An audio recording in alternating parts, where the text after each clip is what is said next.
Morning has come, arise and greet the day. Dance with joy and sing a song of gladness. The light of hope here shines upon each face. May it bring faith to guide our journey home.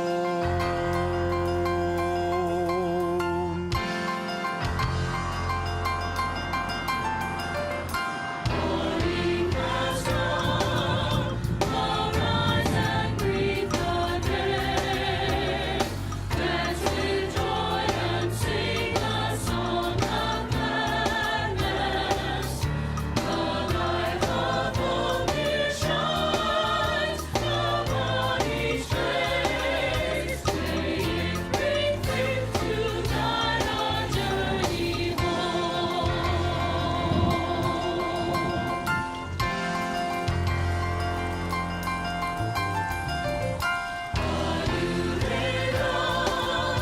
Once more the gift is here. Wonder fills this moment shared together. The light of peace here shines upon each face. May it bring faith to guide our journey home.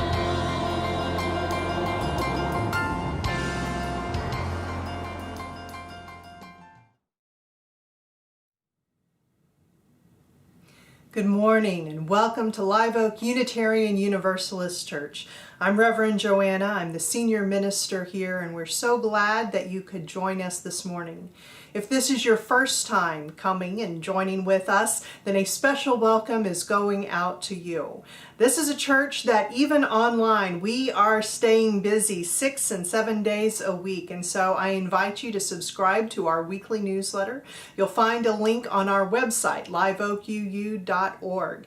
And there you can find gatherings, some that are specifically for certain groups, certain parents, or our seniors coffee, but also things like sack lunch with the minister, where anyone can come and join and chat with others and get to know some of the other people in our community. Today's service, like all of our services, is interactive. There will be points in the service where you'll be invited to engage in the chat box with some ideas that you have or sharing things that are going on in your life. And so we invite you to take part in that.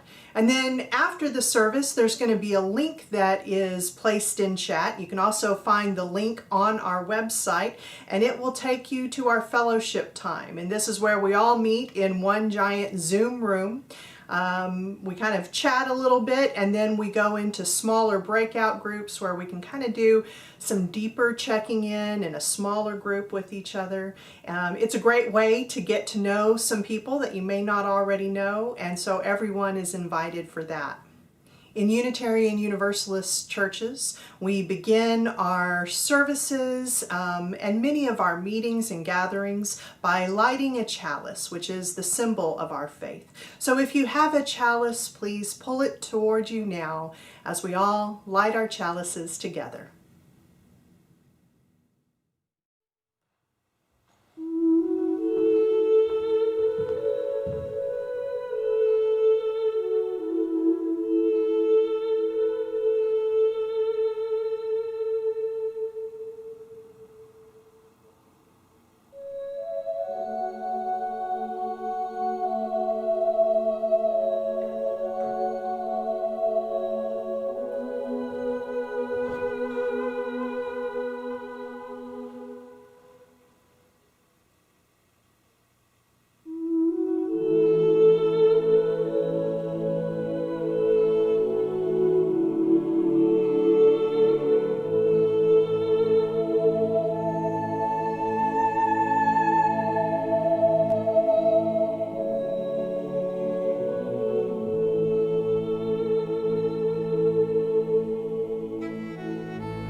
Good morning.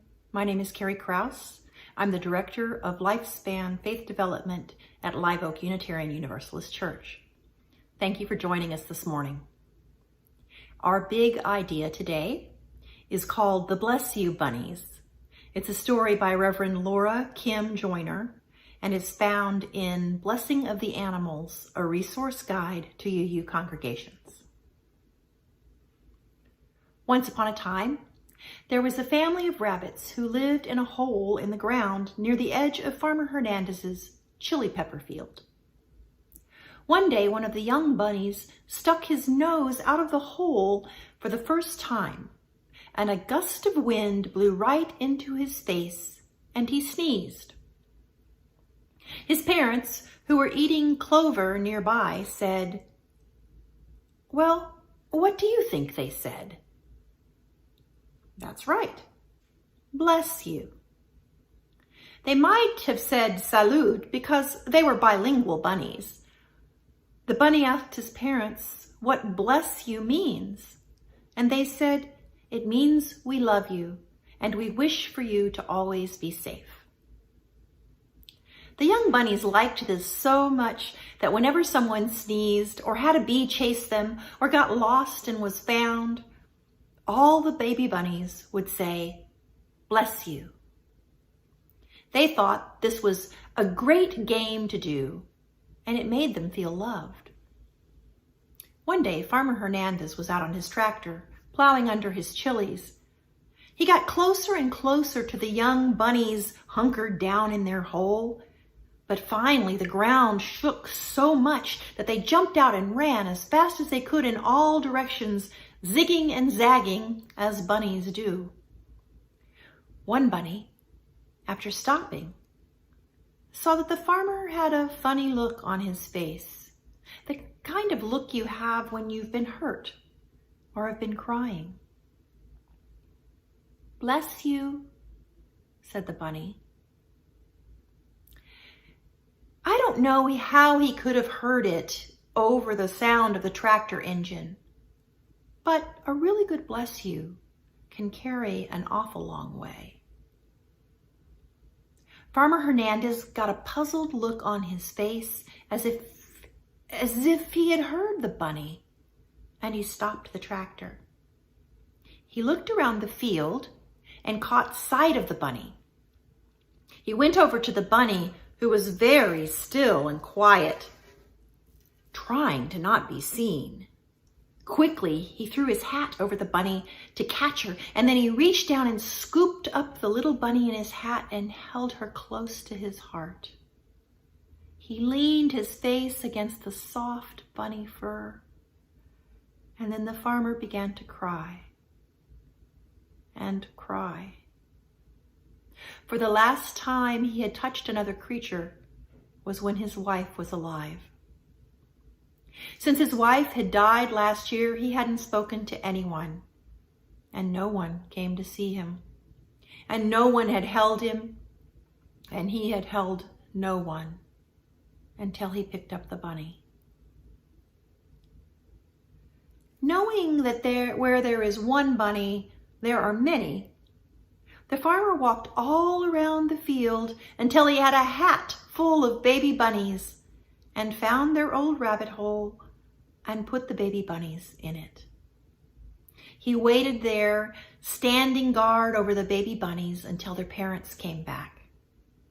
And while he sat next to the bunnies, watching their soft ears flop and their little noses twitch, and hearing their soft whispers of "bless you," he began to feel less sad and even a little bit happy. After he saw the parent rabbits approaching, Farmer Hernandez got up to leave. He looked down on all the bunnies before he left, and he said, "Thank you for blessing my life."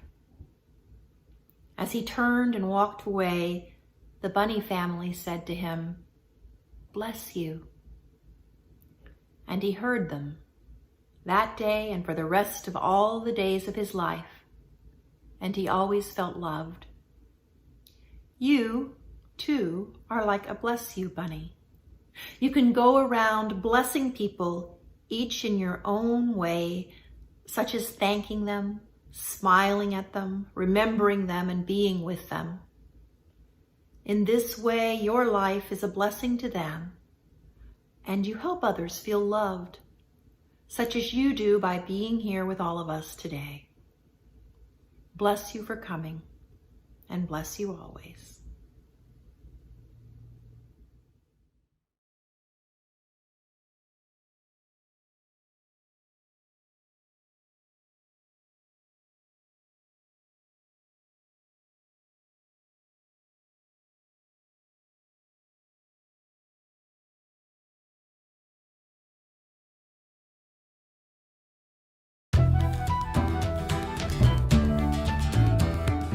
This is Sadie Marie.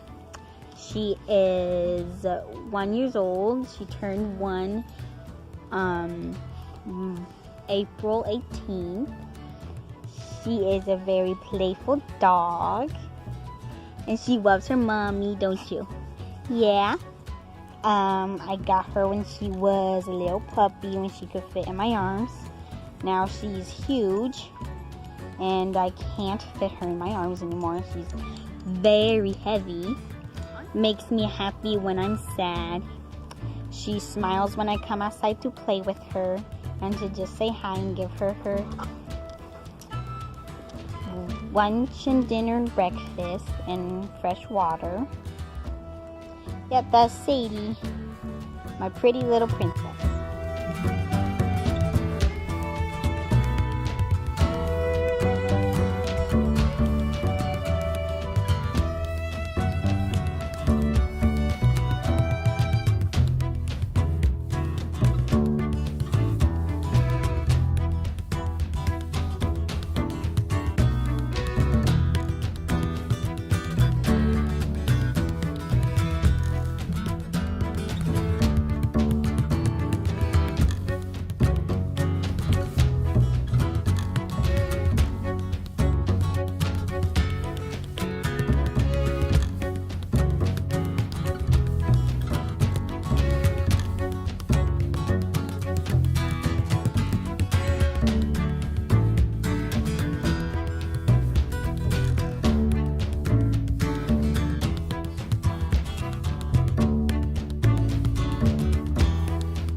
So Reverend Joanna is asking us why our animals are important and what lessons we've learned from them.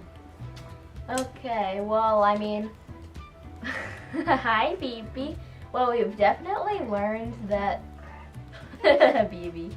Okay, so we've definitely learned that, like, they're very, like, important when it comes to, like, seeing, like, how our friends do around them. Like, we've sort of, like, seen, like, how our friends have acted like towards them and sort of like let us like view like that to like help us like get like a better view of them. So, you know, like, I mean, most of our friends have been very kind towards them, and so, you know, those are good ones. And other ones have been less kind, so, you know, not too fond of those people that much. And I think the other part of that, I think that's really important, is kind of seeing how people interact with our animals kind of tells us something about them as people.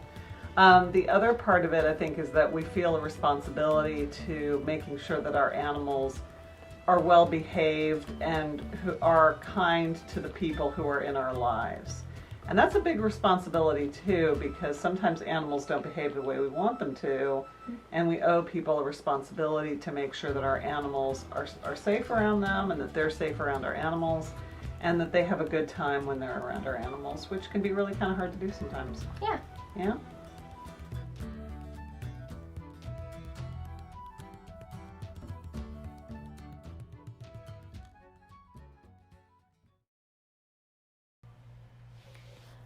When Your Best Friend Has 4 or So Legs by Teresa Soto. What it means to have a pet is to love someone who speaks a language you do not. A dog will bow and prance, a cat will purr and blink, a guinea pig will giggle and squeak. A long time ago, a friend of mine had a dog with soft ears and considered herself the pup's guardian. A gentle way to think of protecting and caring for a friend, such a small gesture of respect for a source of boundless love. The dog's long pink tongue lolling in a goofy grin. The cat convinced that kneading and grooming are crucial to this day. A bird asking for a treat, bending a wing to wave. These are friends. They are loves. It's kind of a surprise that you should love someone so much who would eat the butter on the table if they could get away with it, and gets endless hair on the sofa when they aren't even supposed to be on the furniture. When they're called companion animals, it's such an open, tender truth. The endless cuddles and tricks and loyalty, the comfort of fingers to fur and big adoring eyes. These are friends. They are loves. They stretch our hearts and fill them with their abundance of kindness. When they are gone, our hearts remain larger, though their absence leaves room for expanses of grief. Their love champions and companions us still.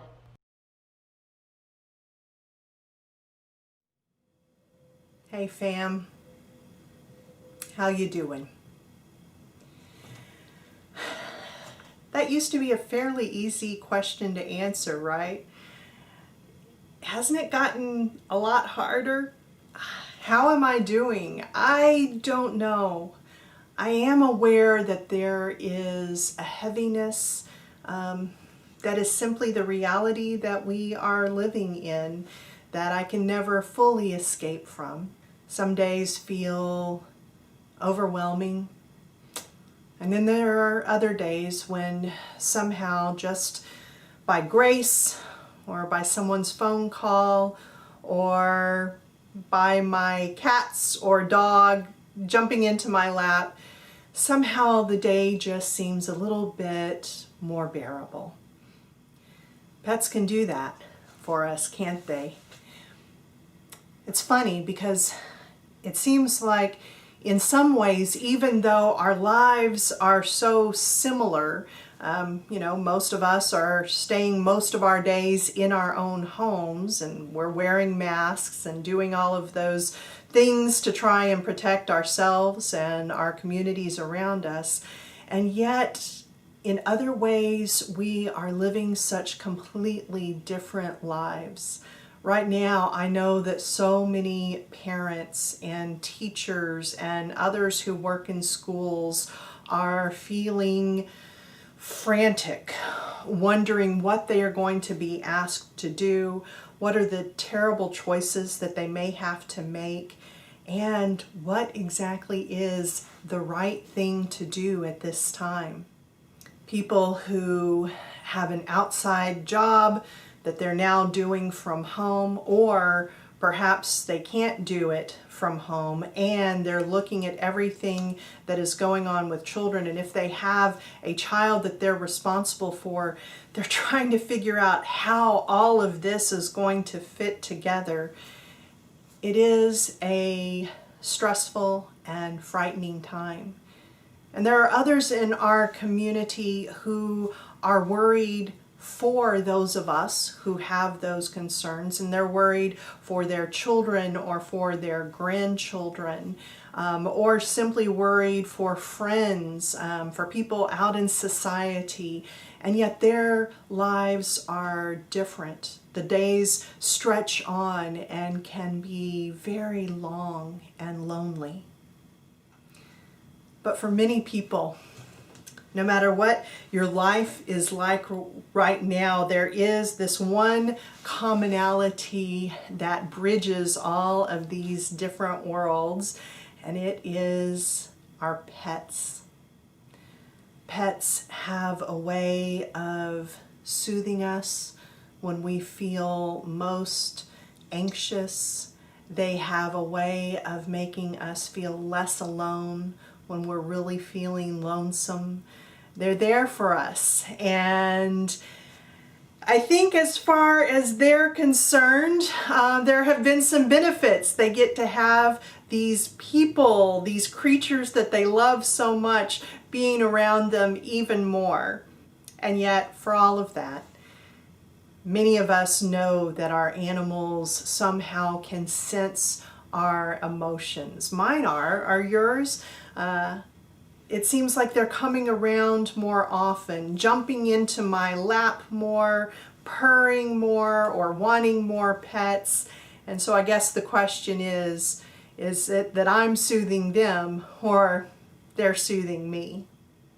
Today we have our pet blessing service, which we have done when we were all together and people actually came out onto the chalice pathway, and we had dogs and cats and even some chickens who could join us and be blessed, and we could honor the role that they play in our lives. But today we're doing this online.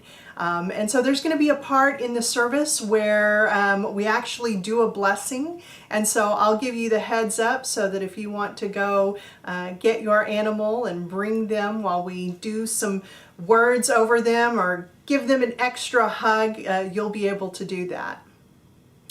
Our animal companions have great power to help us and to heal us. As one of our members, Harmony Anderson, wrote, "When I was in my deepest, darkest throes of my depression a few years ago, I found myself lying in my bed and crying for hours on end. Really only came down for dinner to eat if forced and didn't go much farther than the couch for days. I would just stay up in my room and cry.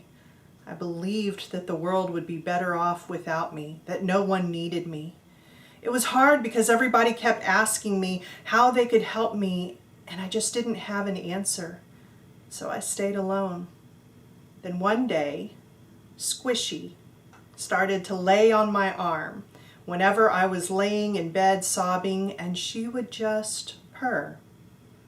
I read somewhere that cats purr to help heal injuries in themselves besides when they were happy. She didn't ask me for anything. She just sat with me, and I felt like she tried to heal me just by being there and purring, and I think it helped. I felt loved and important to something. I was able to hear the purrs when I couldn't hear anything or anyone else. It eventually got better for me, and I learned that sometimes being there for someone can be just sitting with them in silence and letting your heart talk to theirs. Animals help heal us, and they can be teachers for us. And the number one lesson that they are teaching is love. Love that comes all the time, even when you've had a rough day and you're not being particularly friendly to them, even when you're just kind of ignoring them and watching TV. Love comes and jumps in your lap and says, "Don't avoid me, see me, I am right here." Jenna Dower writes, "The lesson Sadie Lady teaches me is that I don't have to do anything to earn love. Just by being myself, her mom, I am worthy of her adoration and love." Pets teach us about love. And they also teach us a really hard lesson. They teach us that love is worth the pain that will come.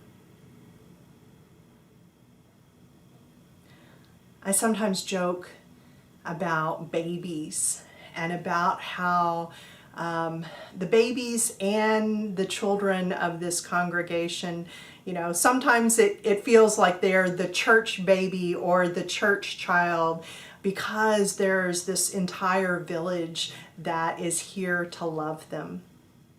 And sometimes we're that way with pets too. And there was a very special golden retriever owned by Hella and Victor Hollebeck. And we often would see Vanya, back when we had the hiking club, she would often come to our hikes. When Hella was working in our gardens, usually Vanya was there too. And Hella and Victor recently lost Vanya, and we all lost Vanya. Hella wrote, "When Vanya the golden retriever joined our family, she was not quite 2 years old, and a lively, lovely thing she was. She enthusiastically accompanied us on walks and hikes, many camping trips, innumerable swims in lakes and rivers. The more adventures, the better. She helped raise all 4 grandchildren and tolerated the frequent visits from our battery of grand dogs." In her later years, every evening, Victor and Vanya would go for a walk. Down near the schoolyard of Spicewood Springs Elementary School, Victor would throw tennis balls for Vanya to retrieve. In recent times, it was just an excuse for an outing, and not many balls got chased. For the past 2 years, Victor needed a walker to get around outside, and Vanya, her leash tied to the rollator, would trot along patiently. It was not clear who took whom for a walk, but it certainly seemed to benefit both of them. We are living now in difficult, stressful, painful times. Turn to the teachers in your life, those with 4 legs or 2 fins or a bunch of feathers, and give them a hug or a pet of gratitude. May they be blessed the way that they have blessed us.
God's creatures got a place in the choir. Some sing low and some sing high. Some sing out loud on the telephone wire. Some just clap their hands or paws or anything they got now.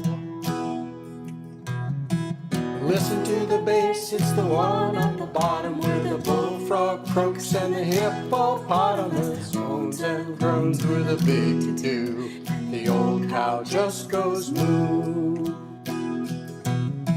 Dogs and cats, they take up the middle while the honeybee hums, the cricket fiddles, the donkey brays and the pony neighs and the old coyote howls. All God's critters got a place in the choir. Some sing low and some sing higher. Some sing out loud on the telephone wire. Some just clap their hands or paws or anything they got now. Listen to the top where the little birds sing the melodies with the high notes ringing and the hoot owl cries over everything. The gaper just agrees. Singing in the nighttime, singing in the day, and a little duck quacks and he's on his way, and the possum ain't got much to say. Porcupine talks to himself. All God's critters got a place in the choir. Some sing low and some sing higher. Some sing out loud on the telephone wire. Some just clap their hands or paws or anything they got now. It's a simple song living sung everywhere by the ox and the fox and the grizzly bear, the grumpy alligator and the hawk above, the sly raccoon and the turtle dove. All God's critters got a place in the choir. Some sing low and some sing higher. Some sing out loud on the telephone wire.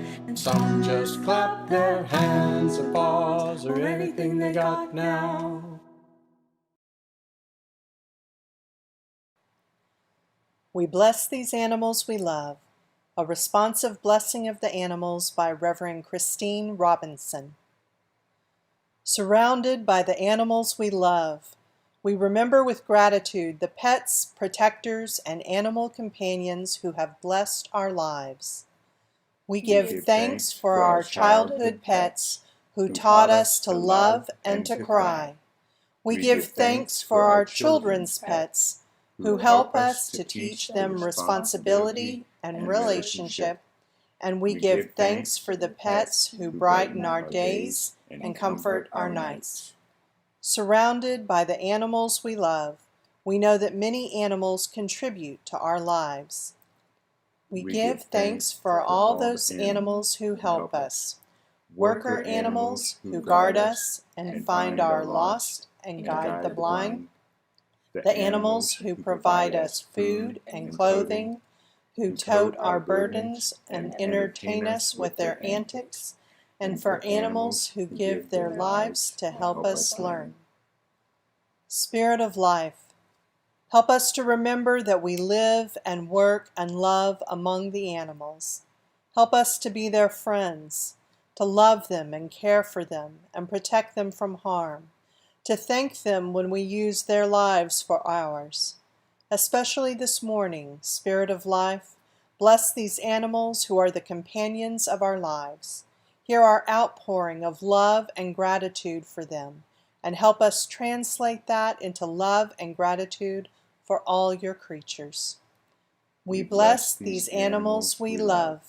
We pledge to care for them tenderly and faithfully, and to remember that we are not alone on the earth.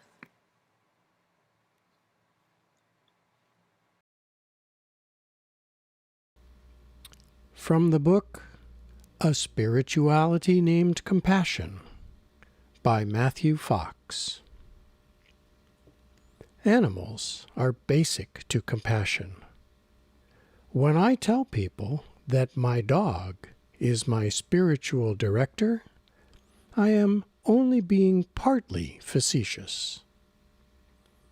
These are some of the lessons for compassionate and spiritual living that animals teach us.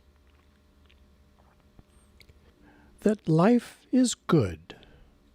Some of the happiest creatures are animals, and they do not hesitate to demonstrate their joy at living. Ecstasy without guilt. Play is an adult thing to do and needs no justifications. The power and frequent adequacy of non-verbal communication. Openness and sensitivity. Beauty. Humor. Silent dignity.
we shine a light of love. May we shine a light of love. With every thought, with every step we take, may we shine a light of love.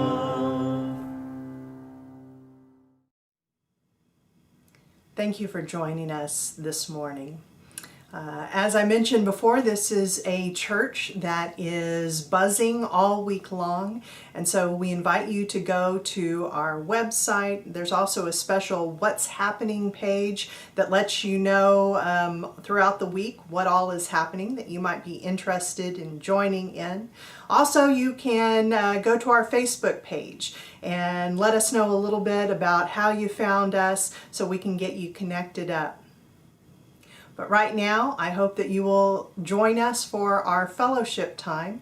It's where we get to actually see each other's faces and have some deeper conversations. And so just follow that link and we will see you there. May you go forward knowing that you are lovable and loved, that life is fragile and a gift, and you are not alone.